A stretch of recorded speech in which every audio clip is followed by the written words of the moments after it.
One of the clearest ways in which this has an effect on how we do science is extremely practical, and I think many scientists and certainly many academics are aware of this. The old idea was that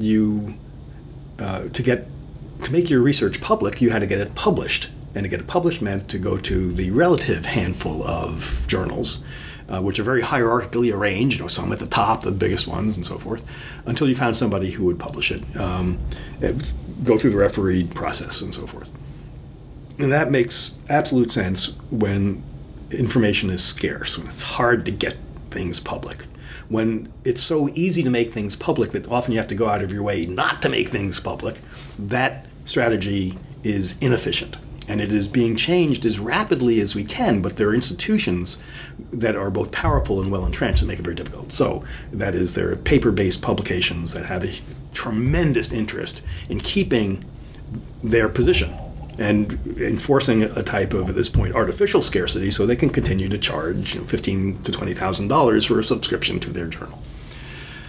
So we're seeing, rather than having a bifurcated world in which there's what gets published and then the set of rejection slips and nothing in between, we're seeing an ecology grow that I think is tremendously useful.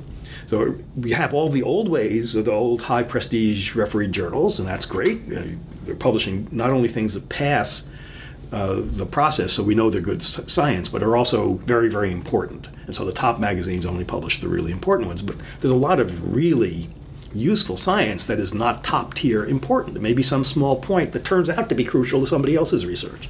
And now all of that stuff can be made public. There's a variety, there's Public Library of Science 1, which is an online journal that only publishes peer-reviewed articles.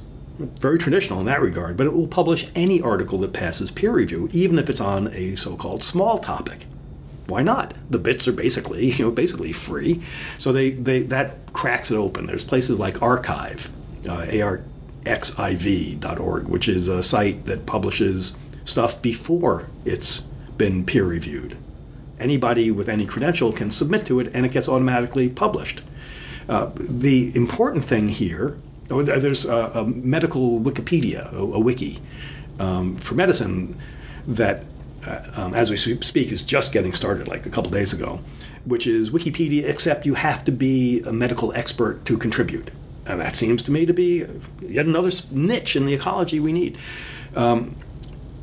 These sites work. We're able to have this ecology because they come with metadata. That is information about the information. So if you're reading one of the top journals, it's always been implicit metadata there saying, this is a top journal. You can believe what's here. If you go to Archive, anybody can publish in it with any credential at all before it's been peer reviewed. The metadata is, this is a place anybody can publish. So be careful. The data may not have been fully cleaned yet. Some of it may not be very good science. So just be careful. That metadata, scientists are responsible adults. So if you tell them this has not been clean data, they'll keep that in mind. And so metadata frees us up to start making public things at every stage of development in very, very useful ways. Because somebody may publish in Archive raw data that would take 2 years to go through the formal process and get printed in the official magazine.